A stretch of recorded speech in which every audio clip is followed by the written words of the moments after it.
Hi, so I'm going to talk about an article called 9 Amazing Ways That Teachers Can Use 3D Printing to Teach Math and Science.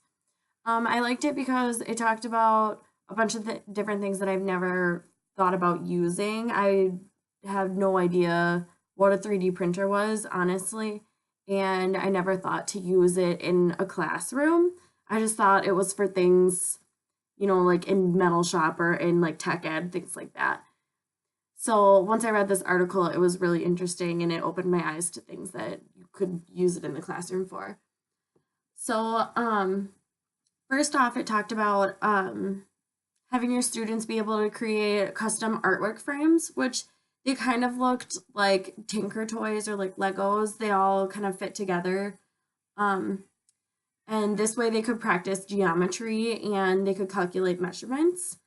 So they would be like, measuring the lines and then measuring to make sure that they would all be able to fit together once they were printed out.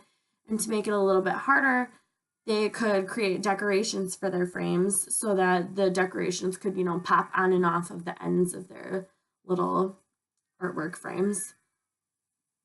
So I think it would just be a fun thing for them to create and then print out and watch their designs come to life in the end.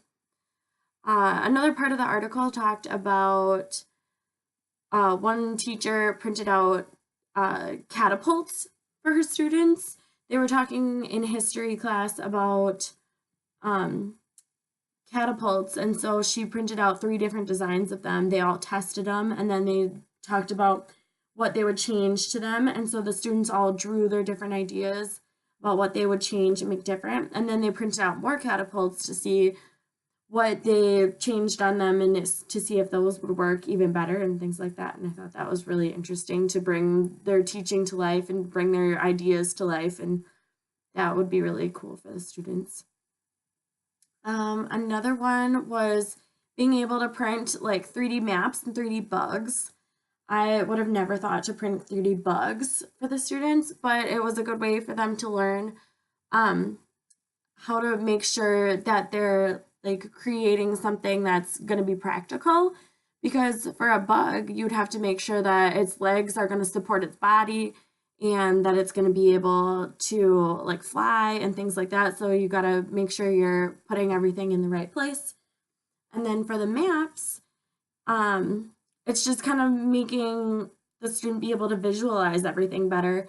They're able to see where everything, is moving on to the next place and stuff like that. Instead of just seeing it on a map, you could kind of like make things higher or lower, and it's interesting.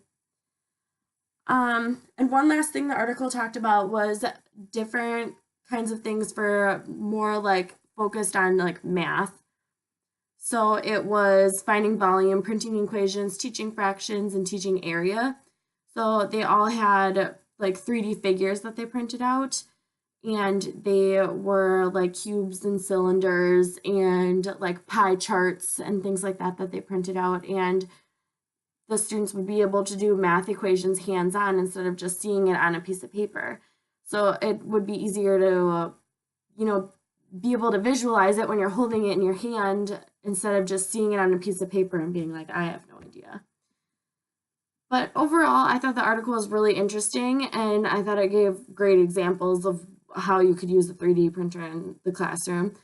I think it would be great if all schools would be able to fund 3D printers. I mean, who knows if that's ever going to happen in the future, but I think it would be great if I worked in a school that was available, because think about all the opportunities I would have to increase my students' learning through having a 3D printer. But anyways, thanks for watching.